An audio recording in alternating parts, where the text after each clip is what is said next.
Go ahead. Go ahead. So, filled with courage, he traverses through the fire. In the ordeal of water, a black guardian says, if you want to see the Master and to enter into the holy temple, you must reach that door and pass through it, and in order to pass that door, you must pass through the lake. Everything here described between quotations refers to the 9th black degree of the fraternity from the school of Sodom. Everything is pure and legitimate black magic. The disciples of the White Lodge, as we have already stated, only celebrate their festivity in the children's hall, after having become triumphant. The 4 ordeals within the White Lodge are in order to examine the white disciples' morals. For instance, in the ordeal of fire the disciple is attacked by crowds of enemies who insult him. Instead of returning insults, the disciple throws love towards his enemies. This is how he triumphs in this ordeal, when with serenity he passes through the fire without becoming burned. As we see in this ordeal of fire, there is the need to kiss the executioner's whip in order to triumph. Yet, in the ordeal of fire for the black magician, the only requirement is to pass through the fire, since moral preparation does not have the least bit of importance for the black magician. The ordeal of water for the Gnostic in the White Lodge is given with the only purpose of knowing what level has the disciple's altruism and philanthropy reached. The White Lodge's ordeal of air is only given with the purpose of knowing the disciple's capacity for resistance against great adversities, and for detachment from material things. It is logical that a disciple who commits suicide because of a loss of fortune cannot pass through the ordeal of air. By simply not being capable of morally resisting a failure, it is clear that one does not pass the ordeal of air. Whosoever succumbs to the grave inconveniences of life fails in the ordeal of earth. There are many persons who have passed these ordeals within the very struggle of life, within the daily battle of obtaining their daily bread. Sometimes in life there have been human beings who have traced a great plan for the benefit of humanity, and they have accomplished it with exact fullness, in spite of all misfortunes, sufferings, and tears. These people have passed the 4 ordeals in the body of flesh and bones. Therefore, the 4 ordeals of earth, fire, water, and air are presented simply for the moral examination of the disciple. All of our defects and moral faults are precisely the negative aspect of the 4 elements of nature, and we have to convert ourselves into kings and queens of it.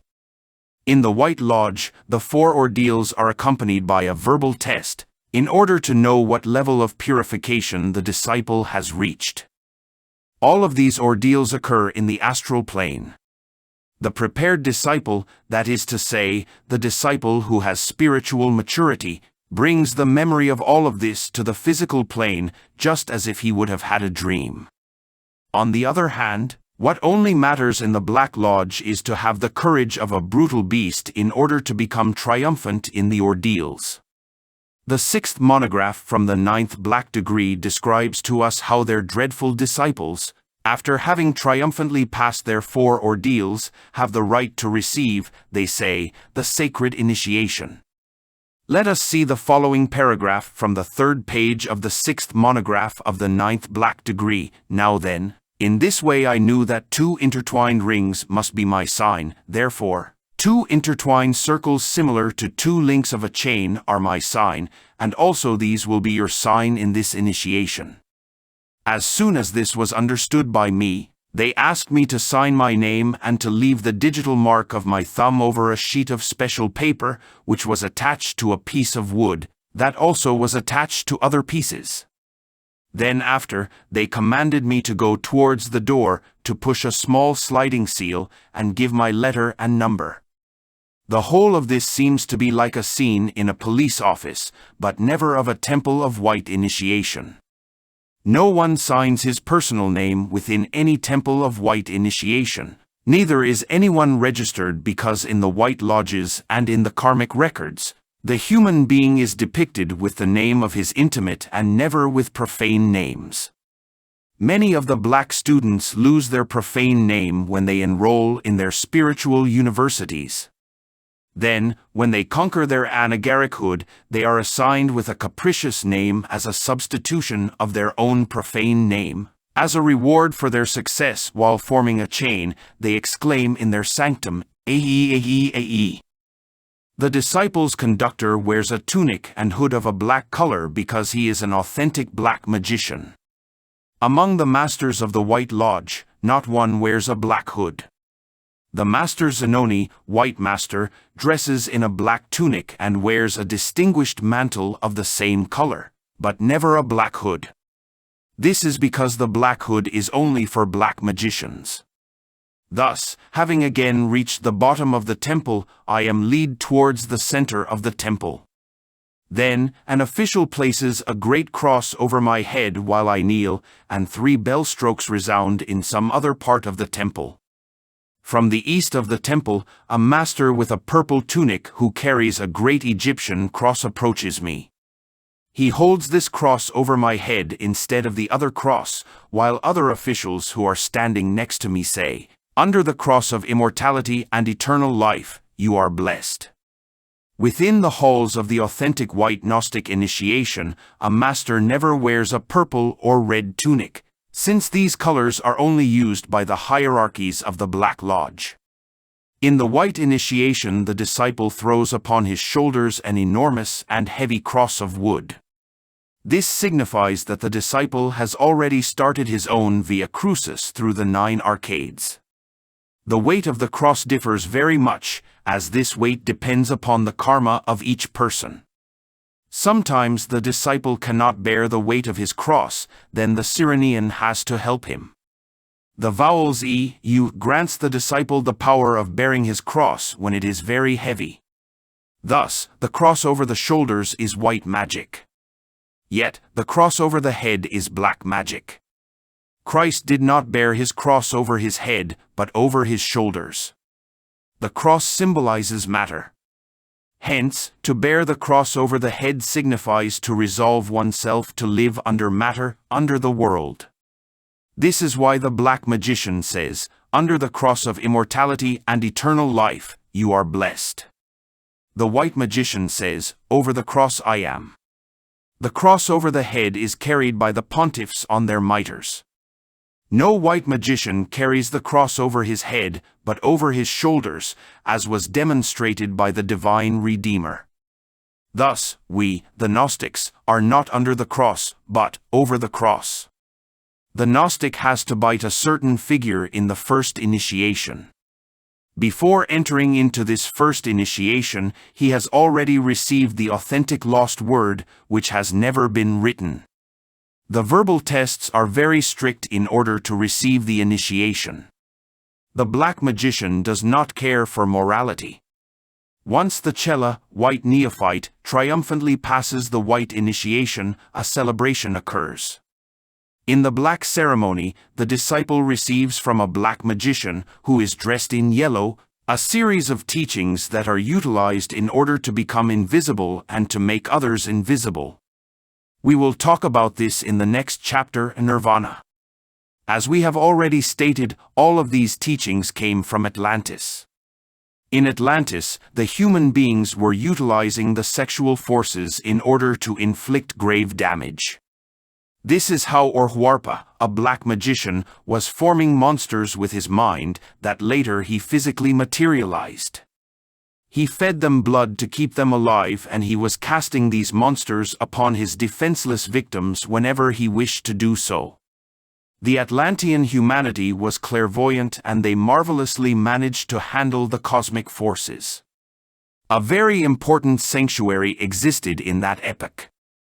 This sanctuary was named the Sanctuary of Vulcan.